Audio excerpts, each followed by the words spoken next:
오늘은 대림절 두 번째 주일입니다.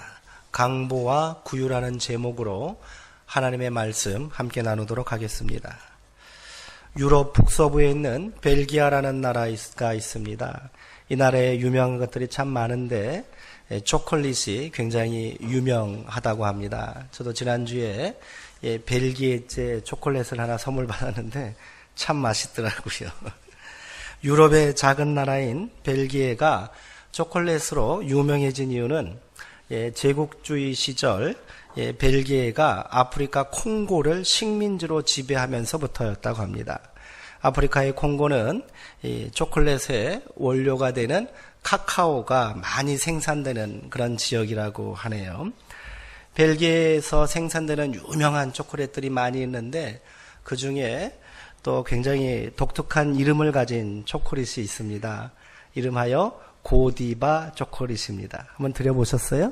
고디바 초콜릿. 네, 이렇게 문양이 되어 있는 초콜릿인데 초콜릿에 저 문양이 항상 이렇게 박혀 있어요. 최고급 초콜릿입니다. 40조각이 들어있는 한 상자가 얼마인지 아세요? 10만 원 정도 합니다. 저도 아직 못 먹어봤는데 언제 한번 기회가 되면 저거 한번 꼭 먹어보고 싶다는 생각이 들더라고요. 이 회사의 창립자인 조셉 드랍스는 영국에서 전래되어 오는 이 고디바 부인의 이야기에 감동을 받아 초콜릿 이름을 지었다고 합니다. 그럼 이제 고디바 부인이 누군가 좀 궁금해지시죠? 그 얘기를 좀 해드릴게요. 고디바 부인은 11세기경 영국 코벤트리 지방의 영주인 레오포릭 3세의 부인이었다고 합니다. 악독한 탐관오리였던 이 영주는 과도한 세금을 백성들에게 부과하고요. 또 복종으로 백성들을 괴롭혔다는군요. 복종에 시달리던 백성들은 영주의 아내인 이 고디바 부인을 찾아와서 선처를 베풀어 달라고, 제발 세금 좀 깎아달라고 이렇게 간청합니다. 기품 있고 또 어진 성품을 가진 고디바 부인은 여러 차례 남편인 영주에게 찾아가 호소합니다. 그러나 남편은 꿈쩍도 하지 않는 거예요. 그녀는 최후의 수단으로 당신이 세금을 내리지 않는다면 나는 알몸으로 말을 타고 시내를 돌아다니겠습니다. 이렇게 협박 아닌 협박을 했다는 거예요. 그러자 영주는 불같이 화를 내며 그래? 당신이 알몸으로 시장을 돌아다닐 수 있다면 내가 그 청을 들어주겠어. 이렇게 말했대요. 설마 하는 생각에 부인의 제안을 받아들인 것이지요? 어떻게 됐을까요? 고디바 초콜릿 이미지 한번 보여주세요. 말 위에 타고 있는 여인이 고디바 부인인데 어때요? 알몸이에요. 이것을 그려놓은 그림 한번 명화합니다. 이런 그림이 바로 이 고디바 부인의 그림입니다. 조금 민망하니까 이제 내릴까요? 다음 날 고디바 부인은 실오라기 하나 걸치지 않은 몸으로 말을 타고 집을 나서게 됩니다. 이 소식이 금세 코벤트리 전역으로 퍼지게 되었고요. 백성들은 이 고디바 부인의 숭고한 결단에 감동하여 어느 누구도 밖으로 외출하지 않았다는 거예요. 그뿐만 아니라 집집마다 창문을 굳게 잠그고 커튼을 다 내렸다고 합니다. 고귀한 부인의 몸을 훔쳐볼 수 없다는 엄숙한 결의였던 거예요. 결국 부인은 그 일을 해내고야 말았습니다. 그녀의 용기 있는 행동에 놀란 남편도 감동을 받게 된 거지요. 그래서 약속한 대로 세금을 내리게 되었고요. 또 백성들에게 선정을 베풀었다는 그런 이야기입니다. 그녀의 결단은 그렇게 백성들을 향한 깊은 사랑과 희생의 모습으로 우리 가운데 기억되고 있습니다. 옷이라는 것은 어떤 의미가 있습니까? 옷은 그 사람의 사회적인 지위와 품격을 드러내는 수단이 됩니다.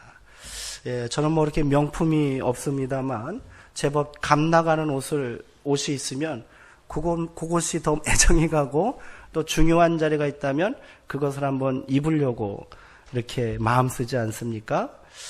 예. 제가, 저를 또 기도해 주시는 어떤 분이 예전에 양복을 한 벌 선물해 주셨어요.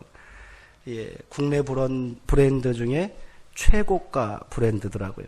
저는 그냥, 그 사주신다길래 가갖고 아무 생각 없이 입고 하는데 저는 그렇게 비싼 양복인지 몰랐어요. 와, 그냥 똑같이 생긴 양복인데 처음에는 몰랐는데 이 브랜드가 굉장히 고급 브랜드고 고가라는 얘기를 듣는 순간 이 옷이 달라 보이는 거예요. 딱 입으면 괜히 폼이 들어가고 힘도 나요. 아끼고 아껴 입었는데 그 옷 어떻게 된지 아세요? 예. 이 고급 옷은 잘 찢어지더만요. 바지가 뒤가 그냥 빵 터져버리는 거. 예, 입지 못하고 있어서 좀 안타깝습니다. 예. 어쨌든 옷이라는 것은 특별한 의미를 가지고 있어요. 그 사람의 신분과 지위 또 품격을 나타내기도 하지요. 신분의 차이가 엄격했던 이 고대 또 이 중세 사회는 더더욱 그랬을 거예요. 그 지위와 신분에 따라 옷에 들어가는 색깔까지도 구분되었을 정도니까요. 우리가 잘 알고 있는 자색 옷감은요, 아무나 입는 게 아니에요. 특별한 사람들만 입을 수 있습니다. 누군지 아십니까? 자색 옷감은 바로 왕들만 입을 수 있는 거예요. 그래서 빌립보에 있는 자주장색 기억하세요? 누구죠? 네? 루디아가 자주색 직무를 취급하는 여인이었어요. 그러니까 그냥 대충 장사치가 아니에요. 굉장히 고급 의상실을 운영하는 귀족들을 상대하는 그런 여인이었다는 걸 알 수 있어요. 어쨌든 그러합니다. 그런 의미에서 고디바 부인이 옷을 벗겠다고 말한 이유는 낮고 천한 백성들의 아픔과 고통을 함께 나누겠다는 결단이겠지요. 그리고 더 나아가 권력을 가진 자들은 가장 낮은 자리에서 백성들을 섬겨야 한다는 깊은 교훈과 깨달음을 우리에게 전해주고 있는 것입니다. 성탄은요, 하나님이 인간의 모습으로 우리 가운데 오신 사건입니다. 신이 인간의 역사에 개입했다는 이야기는 다른 종교나 신화에도 많이 등장합니다. 이렇게 사람의 모습으로 나타난 신은 영웅이나 초자연적인 능력을 가지고 있는 존재로 묘사되지요. 그러나 성경에서 증언하는 예수님의 탄생의 모습은 인간의 이 상상력을 뛰어넘는 좀 굉장히 생소하고 충격적입니다. 그렇지 않습니까? 우리가 기대했던 것과 너무도 달라요. 너무도 소박하기 그지없습니다. 우리가 익히 알고 있는 대로 그리고 고백하는 대로 하나님은 미천하고 연약한 처녀의 몸을 빌려 나약하기만 한 벌거벗은 알몸의 갓난아기의 모습으로 이 땅에 오셨단 말이에요. 이게 기적인 겁니다. 그리고 이 거룩하고 위대한 탄생의 소식을 제일 먼저 들은 사람들이 누구예요? 들판에서 양떼를 지키고 있던 목자들이었다는 거예요. 한밤중에 나타난 천사들이 두려워 떨고 있는 목자들에게 이렇게 말합니다. 무서워하지 말라. 보라, 내가 온 백성에게 미칠 큰 기쁨의 좋은 소식을 너희에게 전한다. 오늘 다윗의 동네에 너희를 위하여 구주가 나셨으니 곧 그리스도 주시니라. 유대인들이 오랫동안 염원하고 기대했던 위대한 왕 메시아가 탄생했다는 소식입니다. 사람들은 오랜 억압과 굴종의 역사를 끝낼 위대한 통치자, 다윗의 영광을 재현할 이스라엘의 새로운 왕을 지금 기다리고 있었던 거예요. 전사들은 목자들에게 지금 태어난 이스라엘의 새로운 왕을 너희들이 찾아가 경배하라고 명령합니다. 이 소식을 전해들은 목자들은 환호성을 질렀을 거예요. 그리고 그토록 기다렸던 왕이 어떤 모습일지 궁금하지 않겠습니까? 왕을 가서 경배하려 한다면 어느 곳에 왕이 났고 왕이 어떤 모습으로 계신지 천사들이 구체적으로 알려줘야만 그 새로운 왕으로 태어난 아기를 찾아갈 수 있는 것 아니겠습니까? 전사들은 목자들에게 오래전 미가 선지자가 예언한 대로 베들레헴에서 태어난 아기가 새로운 왕이라는 증표를 이렇게 말합니다. 너희는 이 증표를 가지고 있는 아기를 찾아가라. 그가 너희를 위해 이 땅에 오신 위대한 구원자요 그리스도 주시니라. 이렇게 말하는 거예요. 그 증표가 무엇입니까?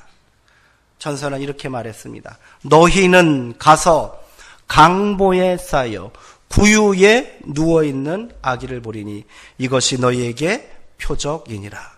뭐라고요? 강보에 쌓여 구유에 누워있는 아기를 볼 것이라는 거예요.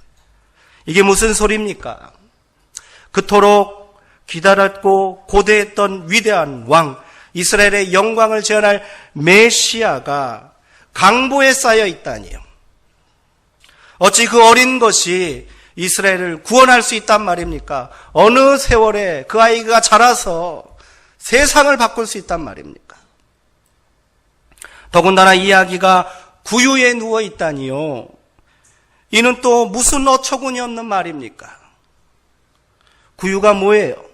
구유는 짐승들을 먹이는 여물통입니다. 그렇다면 이 위대한 왕이 고작 짐승들이 울부짖는 마국간에서 태어났단 말입니까? 화려한 궁궐은 아니더라도 권세 있는 명문 귀족의 집에서 태어나야 되지 않겠습니까?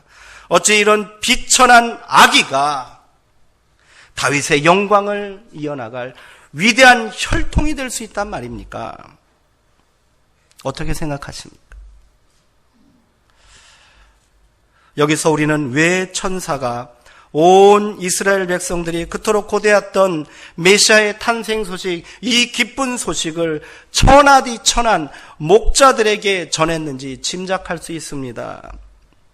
화려한 궁전, 의리의리한 명문 귀족의 저택에서 이 아기가 태어났다면 감히 목자들이 어느 안전이라고 그것을 찾아가서 경배할 수 있단 말입니까?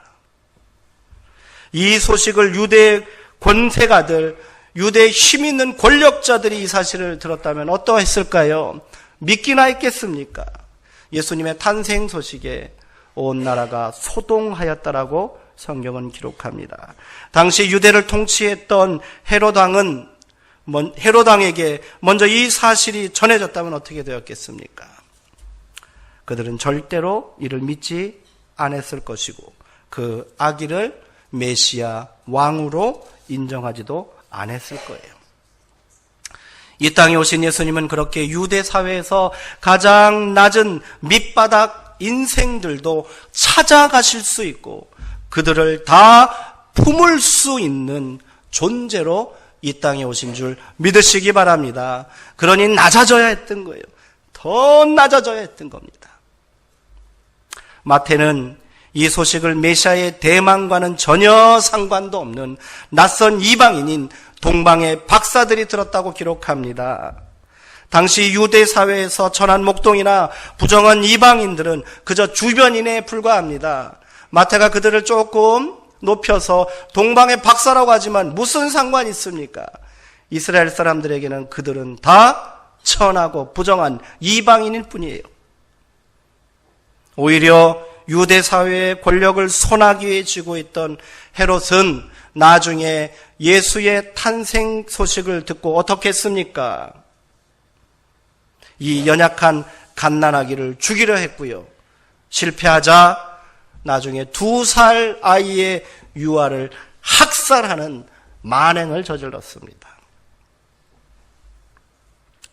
하나님의 아들이신 예수님께서 이 땅에 오시기로 마음먹었다면 그렇게 인간의 역사에 구체적으로 개입하시겠다고 결단하셨다면 구태여 갓난아기의 모습으로 오실 필요가 없을 것입니다. 우리에게 익숙한 대로 우리가 바라는 대로 당시 유대 사회의 모든 사람들이 기대했던 대로 영웅이나 초월적인 힘을 가진 존재로 오셔서 당장의 세상을 뒤집어 부셔도 전혀 문제가 없습니다. 그러나 이런 모습으로 예수님이 세상에 오셨다면 어떻게 됐을까요? 그는 아마도 무시무시한 심판자와 파괴자가 되어야만 하셨을 거예요. 하나님의 공의에 따라 세상의 악을 일거에 몰아내셨을 것입니다. 그렇다면 세상 그 누구도 이 준엄하고 정의로운 진노와 심판을 피할 자가 없었겠지요. 그런 의미에서 예수님께서 연약한 갓난아기의 모습으로 벌거벗은 채로 알몸으로 우리 가운데 오셨다는 것은, 그것은 그대로 우리를 향한 깊은 사랑과 또 깊은 애정의 증거가 되는 줄 믿습니다. 우리의 연약함과 한계를 깊이 공감하시고 함께 하시겠다는 위대한 사랑의 결단인 거예요. 그리고 마침내 세상을 구원하시겠다는 숭고한 자기 희생인 거지요. 그렇게 예수님은 우리 가운데 인간이 되셨고 우리의 삶의 질고와 연약함을 그대로 짊어지셨습니다.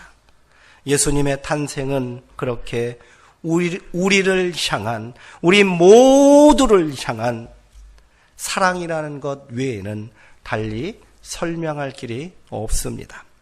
더욱이 그 아기가 메시아가 되는 증표가 강보와 구유라는 사실은 세상 그 어떤 사람과도 함께 하시겠다는, 모든 사람을 다 품으시겠다는, 아무도 외면하지 않고 아무도 거절하지 아니하시겠다는 강력한 하나님의 의지와 사랑의 결단이 담겨 있는 줄 믿습니다.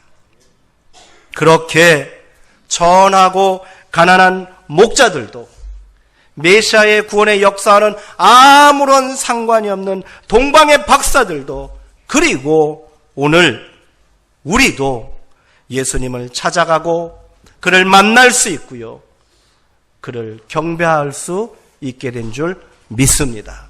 이것이 은혜입니다. 이것이 기적입니다. 이것이 축복인 겁니다.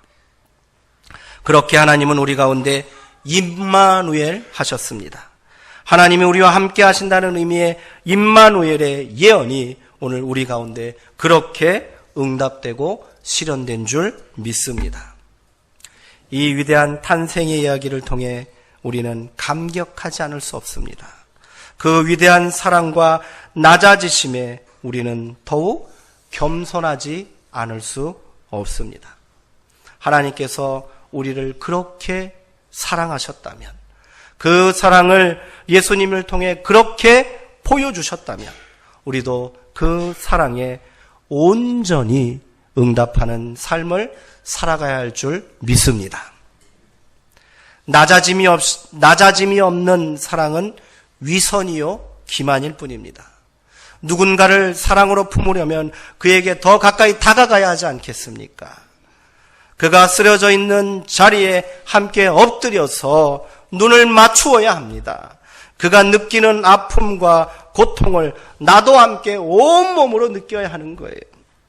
그의 연약함과 부족함을 그 사람의 삶의 자리로 다가가 함께 경험하고 나누어야 한다는 겁니다. 우리 예수님께서 강보에 쌓여 구유에 누우셨던 것처럼 말입니다. 그렇게 우리 한 발 더 다가갑시다. 그렇게 우리 조금 더 마음을 열고 그 사람을 품에 안으십시다. 그렇게 우리 가운데 임마누엘, 하나님의 우리와 함께 하심을 모두가 경험하게 되기를 소망합니다. 그렇게 우리 함께 우는 자들과 함께 울고 웃는 자들과 함께 웃는 위대한 사랑의 동행을 시작합시다. 우리 가운데 오신 예수님의 탄생을 기념하고 다시 오시겠다고 약속하신 예수님의 재림을 소망 가운데 기다리는 거룩한 대림절을 보내며 우리 그렇게 예수님처럼 사랑하며 살기를 소망하고 다짐했으면 좋겠습니다. 화려하게 걸친 옷을 벗어 던지시고요, 알몸으로 세상으로 사람들에게 다가서는 우리가 되기를 소망합니다. 그렇게 더 낮아지고요, 더 겸손한 모습으로, 더 섬김으로 사랑과 또 용서로 세상 가운데 나아가기를 원합니다. 그리하여 우리 가운데 진실로 임마누엘 하나님, 우리와 함께 하시는 하나님이 온전히 증거되고 우리 가운데 확실히 보여지게 되기를 주님의 이름으로 축원합니다. 기도하겠습니다.